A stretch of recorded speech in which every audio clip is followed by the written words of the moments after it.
Have you ever been to another country and seen the same logo but with a very different name? Only to find that this is one of many brands that has a completely different product name in your home country compared to the rest of Europe or even the world. I remember the first time I went abroad and my brother was after some Lynx shower gel while we were in Spain. He managed to find some in the local supermarket. It had the same bottle as Lynx, it was the same scent, it looked the same, but it wasn't called Lynx, it was called Axe. At the time I thought it was a Lynx knockoff, but Axe, launched in France by Unilever, is the brand's actual name. When the brand was dreamt up back in 1983, the name Axe would be used across Europe and the US, but it was already trademarked in the UK, as well as countries like Ireland, Australia and New Zealand as they carry the Lynx name instead. Although, the original name for Axe used to be Axis when it was launched, until it was changed in 1986. I can take a guess why. To make things even more confusing, the brand was known as Ego in countries like South Africa, but in 2002, the name was changed to Axe. Like Lynx and Axe, the makers of chocolate brand Dove faced a similar issue. Launched in 1939 in Chicago, in 1960, Dove was set to launch in the UK, but the name wasn't available as the trademark was already taken, presumably by the British cosmetics brand Dove.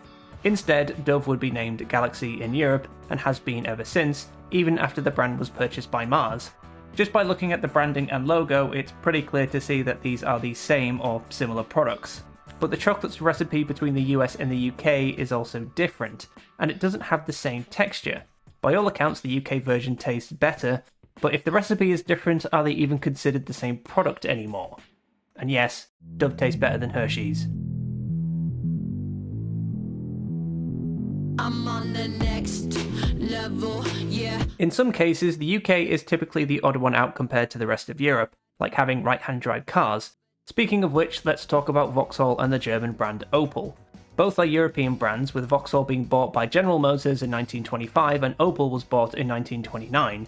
By the end of the 1970s, Vauxhall was the third best-selling brand in the UK, but GM chose to stop exporting Vauxhalls to Europe, as Opel sold far more vehicles. This reduced their presence on the continent as they planned to merge Vauxhall with Opel, which had started in the early 1970s. The last car Vauxhall would make themselves would be the Vauxhall Victor, considered to be the last all-British Vauxhall. By the early 1980s, Opel models would now feature the Vauxhall logo in the UK, meaning several models were simply Opels with a different badge and right-hand drive for the UK market, so by this point, the Vauxhall brand was pretty much dead. Cars like the Vauxhall Chevette were replaced by the Corsa, the Viva was replaced by a brand new version of the Astra, and the Cavalier was replaced by the Vectra, but in this case the new model still kept the Cavalier name until 1995. To hammer this home, when you go to Opel's website and click on the German link for example, it takes you to Opel's German site. If you click on the UK link, it opens the Vauxhall website. Even the website has been rebadged. But Vauxhall aren't the only brand selling Opels. The same applies to the Australian car brand Holden and the American car brand Chevrolet, both owned by General Motors. Each company has sold versions of the Corsa, Astra and Vectra with a different badge. Come and get it, 'cause when you put it all together, Hungry Jack's makes it all better. If you've ever been to Australia, you may have seen a fast food franchise with a very similar logo to Burger King. But like Lynx and Galaxy, Burger King ran into issues trademarking their own name. A Canadian by the name of Jack Cohen wanted to bring the brand to Australia, but the trademark for Burger King was already taken by a drive-thru in Adelaide. Burger King tried to buy the name off the owner, but he wouldn't budge. Burger King gave Jack Cohen a list of names from pre-existing trademarks owned by their parent company Pillsbury. He chose a name used for pancakes called Hungry Jack. I wonder why. While this is the Australian branch of Burger King, Hungry Jack's does feel like its own company. While you will find products like the Whopper on the menu, a number of products are exclusive to Australia, such as a range of chicken tenders, fried chicken burgers called Outback Jacks, and Grill Master's Angus beef burgers. In 1991 the Burger King trademark expired and they acquired it, but by this point, Aussies liked the Hungry Jack's name, so Burger King chose not to update it. Another logo that's the same but slightly different are British crisp manufacturers Walker's and American manufacturer Lay's. Established in 1948, Walker's has been owned by PepsiCo since 1989. Unsurprisingly, they also own Lay's following a merger in 1965. For many years, Walker's and Lay's had two very different logos. Lay's updated their logo to a sun and ribbon design in 1995, with Walker's adopting the same logo in 1998. Why they did this isn't really clear.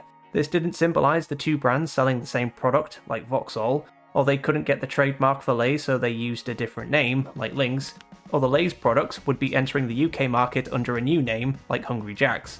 While Walker's is its own entity operating separately from Lay's, with their own unique flavours and products. Just by looking at the packaging, you would think they are the same company.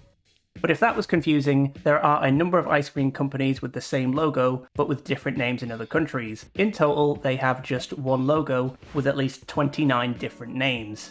I noticed this when I was abroad.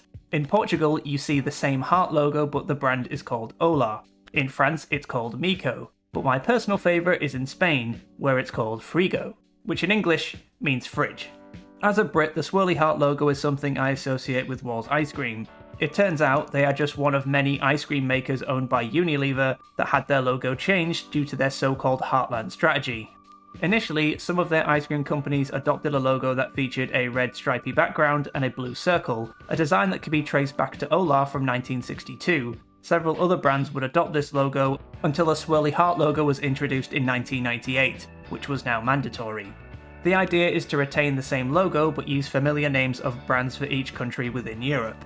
So like Walker's, the brand still exists, but it's owned by a big shadowy corporation. In Portugal, Ola was founded in 1959 and is still a household name today. According to a Havas brand report, it was one of the top 10 most important brands in Portugal. So much like Lay's keeping the Walker's brand, with such a recognisable name, it does make sense to keep the Ola name in Portugal.